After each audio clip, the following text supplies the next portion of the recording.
We've played Shards of Infinity Digital Edition for long enough. Now it's time to try out the Analog Edition, and why not start out with the Saga Collection?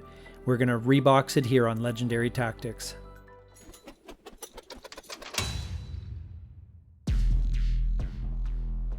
So we want to thank Stoneblade Entertainment for providing a review copy of this game. We were playing this game a lot on the digital format in the Steam app, which is great. It is only the base game, however, and this Saga Collection has all the expansions, everything in one spot. And we did have a chance to chat with Justin Gary, the designer of the game. He was very excited to share that this was really the culmination of about 10 years of work, not only in the initial design and adding the expansions, but just getting feedback from players and tweaking things to make sure it was the best possible version of this game. And not many designers get that opportunity to do that. You can see there's some cool characters, Volos and Tetra and so forth. These are, I think, very well illustrated. I think the artwork is very distinctive and great. I think it's a very well done thing. The characters have a bit of backstory and so forth as well, if you're interested. And there's a little bit of a story. I wouldn't say that this is a campaign game exactly, but there are some elements of story if you like that kind of thing, like to have a narrative. So there's Crimson Thorn and Moxai and Silver Glitch Mother and so forth. Anyway, great art. I think these look really, really nice and convey the world that this Shards of Infinity is set in. So I'm going to put these back in the little bag here. Now, obviously, there's a lot of cards in this game. It is a card game, and I didn't want to necessarily spoil any of the cards that were there. So I didn't open any of the actual packages for this video, but we'll be featuring things in an upcoming video with a playthrough and so forth. The game itself, again, it's not really a campaign game. You start out with chapter 1 cards, and then the game gives you certain milestones. You know, if you use a certain number of cards of a certain type or whatever, and once you've hit a certain number of milestones, it triggers opening the next pack of cards. So it's a way of more or less just rolling out the expansions in a way that works within, gives you a bit of play experience with, say, the base game before they add in more rules. They add the relic cards and all these other things. And so it's a kind of, it tells a bit of a story, but it's pretty light on that. It's just more of a gradual introduction to the game system.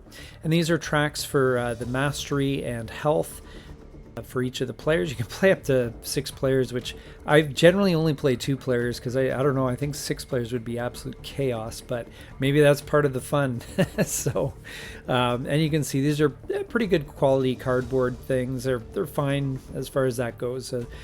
Not too hard to read or anything. The board itself, this is kind of a neat aspect, is the board. There's kind of a side where you would play competitively, and the other side is one where you can play cooperatively against the game system. And it's really nice to have it as a way to organize the cards and just keep everything nice and clean and structured in your play area. So I think it's a great idea. I don't own a previous version of this, so I don't know if it had the board, but if this is new to the Saga Collection, I think it's a great addition. And then after that, when we look at the box, you can see it's quite a deep box. But if we look at the rules here, the rules are quite well laid out. Everything makes sense. As I said, you've got this kind of neat campaign game type thing and certainly you can shift the mode later on to co-op, which adds another dimension to this. And the rules are very well laid out, and I think everything is relatively easy to find in the rules. If you're someone that struggles with the rule books, this one ain't bad. You've also got a Saga tracker with some stickers, and this is more or less just to track which expansions you've opened and if you've hit the milestones. It's a nice touch. Not a lot to it, but it's a nice touch. And then there's a few small counters here. that you will need. I like to store them back in the frame because they're very easy to keep that way, and just makes it nice and organized for when I open the box for my next play. There's also a little bit of extra info there about the characters. I think, again, just to build up the world that this is looking to portray. And that's essentially what is inside the box, the Saga Collection. And I really hope you do give this game a look. It's a really neat game. If you like Ascension, or if you like any of those sort of card games like that, Star Realms also comes to mind. I think you'll like Shards of Infinity. Now, you don't have to do this, but I like storing the game back in its shrink wrap every time. Anyway, thanks so much for watching, and this has been Legendary Tactics.